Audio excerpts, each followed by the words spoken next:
The Kindle Scribe, how was it? It should have been an MVP, but as it turns out, it's just an MVP.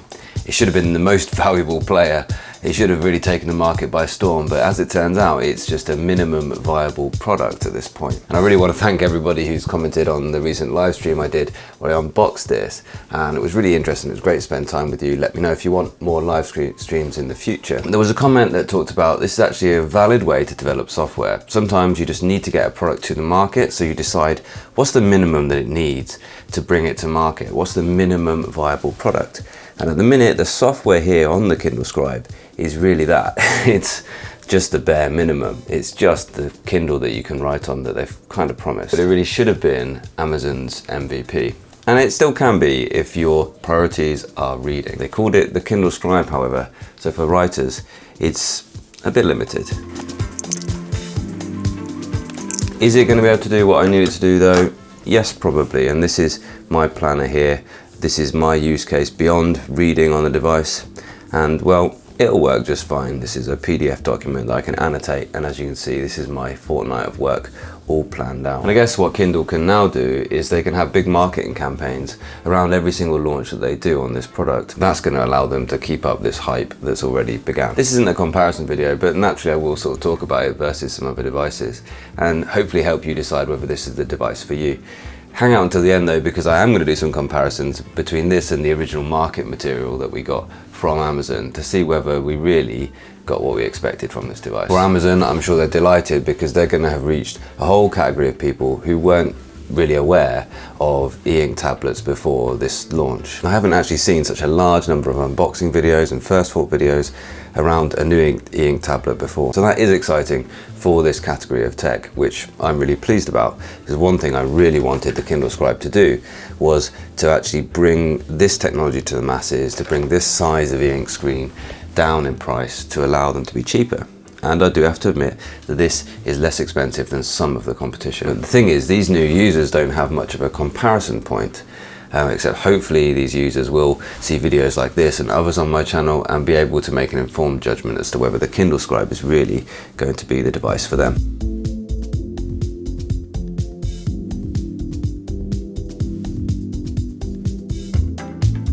So they have an opportunity with this device to listen to that new audience and see what they really want the device to be. Are they going to do this though? Is that really what Amazon are going to do? That's an interesting point to see. They could take this from it being a reading first device into a totally new direction, maybe into a direction we haven't yet seen from e-ink tablets, and that would be fascinating.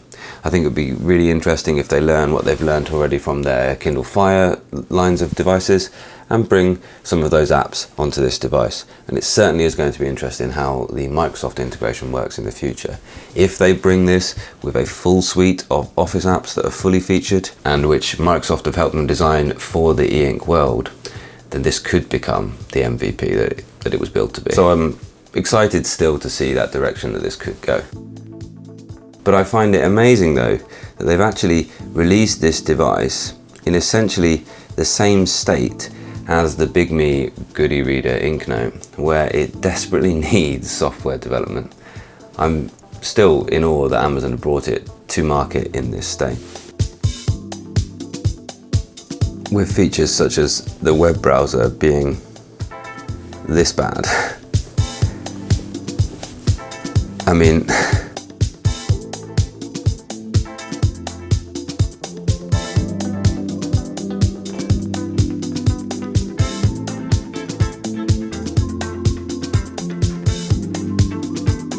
what is going on?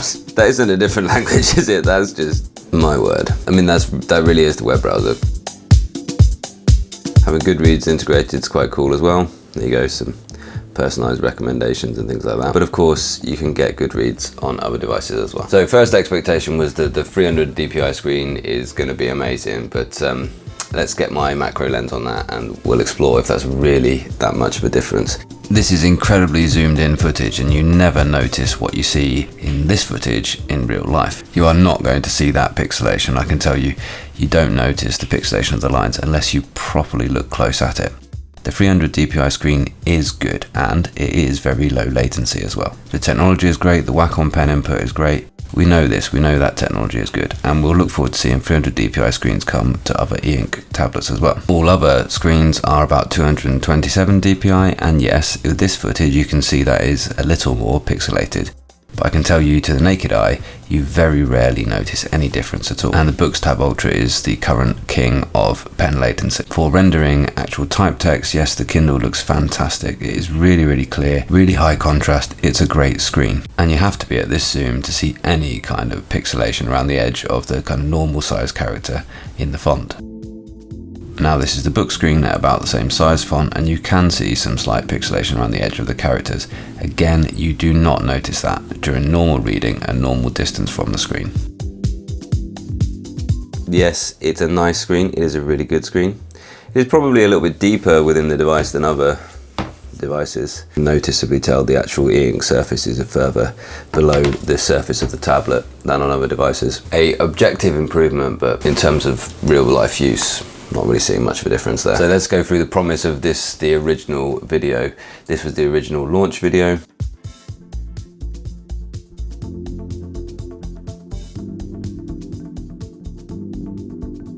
Once upon a time, there was a girl who loved to read. Yeah, okay. If you love to read, Kindle is an excellent reading platform. Nobody's denying that. There's no disputing, it's always been a great reading platform. A grandfather who enjoyed history. A yoga teacher who read to stretch her mind. Well, okay, absolutely. There's no disputing as well the massive variety of titles that are available in Kindle's amazing library. You know, for readers, Kindle's huge. There's just so much. I'm liking the fact that my Audible account is linked as well, which I've talked about before with Kindle. And a busy dad who needed a little planning help. For planning, yeah, I'm very much going to be using this as my school planner. This is my main use case for an e-ink tablet. This is what I wanted it to do originally when I got into this and first bought the Remarkable. And yeah, okay, for planning, here's my school planner. These are all my lessons for the week, all the other little tasks that I need to get done during my working week. It's just fine for that. However, there's nothing like, I'm used to being able to sort of select some text, you know, like select this and move it to a different day. When a note I've made I can't get done on that day, I'm used to being able to cut it and move it to a different day. I can't do that on here. All I can do is write or delete or undo. I love the fact that they've got this more thing, and the only options to do more is just move this around. You cannot even select text within a PDF. You can't leave text annotations, which can be gathered together and compiled into one kind of notebook that you can export. It does, however, work with the hyperlinks, so that's okay. And the pen versus the touch does work well. I haven't found lots of accidental palm presses, which is really good, because that's something that early tablets get wrong in their inception, is they do have accidental palm presses. Needs a good swipe to move it left to right. So for planning, there are some positives, but really there aren't enough features on here. There's no calendar on here. There's no kind of way to make kind of to-do lists which are marked with time, okay? And that's one thing. If you're just making to-do lists and tick lists, then you're really doing planning wrong. You should be looking to block when something is going to happen in your week, rather than just make a list of things that have to happen and become a bit overwhelming. Then one day they made a discovery, something that would help them in their journeys. It was a Kindle. Helping your journeys, yeah, absolutely. I think this is a category of tech that I'm totally excited by, and I think is going to go very, very far and help a lot more people than it currently does. And Kindle Scribe coming out is making it more popular. That's a great thing for everybody. Those who love to read and write. Yes, for those who love to read, but there are better options out there for writers. So now the grandfather could annotate his favorite books. Absolutely, your grandfather can use this device. It is an easy to use device. When you make something as simple as this, you can also build in ease of use. And that means that, yes, I thoroughly believe that grandfathers can, in reading books, they can add sticky notes and they can write in here. You can add text notes here in the Kindle books, but not in a PDF for some reason. And I thoroughly believe that grandfathers could use this. It also has, of course, all of the accessibility options. For instance, size of font, etc., that you just expect from Kindle. That's great. And the teacher could sign invoices for yoga mats. Firstly, she's not even actually writing that signature there. There's no way that that is her signature that she's made. Secondly, I don't think anyone would be looking to seriously manage their e-commerce business on this device. There's no way that this is going to replace an iPad. There's no way this is going to replace an Android tablet of any description, e-ink or otherwise, or actually just working on a tablet PC or a real PC for organizing your e-commerce. Just to sign documents, you don't need something with a pen, you need something where you can manage that inbox and outbox, and this isn't it. Can you even send a PDF from here? Yeah, you can send it to your email there as well, but that's about you. So yes, you could send it to an email address, but again, are you really going to be sending it to a whole bunch of different email addresses? How's that going to look when it arrives in that? Is it going to be professionally formatted, or say from Kit's Kindle, which is just going to be a weird way to receive an invoice? And the busy dad could stay on top of urgent tasks. Firstly, the tick list on here, that is definitely not his handwriting, that is a font. There's no doubt that is a font. So that's not a real thing that somebody's written on the Kindle. There's no pen that would look like that on the Kindle Scribe anyway. You can tell the difference between the tick he's making there and the ticks there. And again, if you're just using tick lists, if you're relying on a kind of pre-made template to make your planning, even if it's just your planning for a party, then you know, you're not doing it right. And the girl could draw the beauty all around her, and they all live happily. The girl could draw the beauty all around her. Now, looking at this, she's kind of hovering the stylus over there. It's not making a single mark. There's no way that anybody could draw this document on this tablet. I mean, there's bits where you can see the textured pen, you know, the textured brush tool. There is no textured brush tool. There is just no way that you could draw that.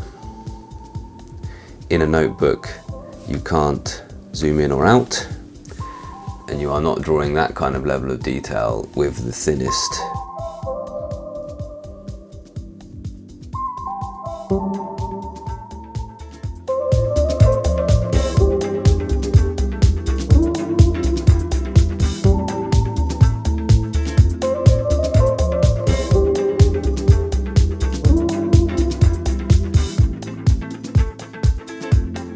I've said it before, I can actually draw, I promise.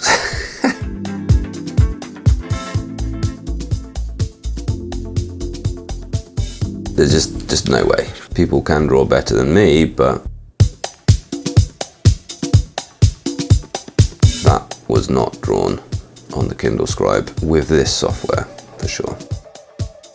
And as I say, the textured bit on the lettering there was not done with this set of brushes. Just wasn't. Ever after.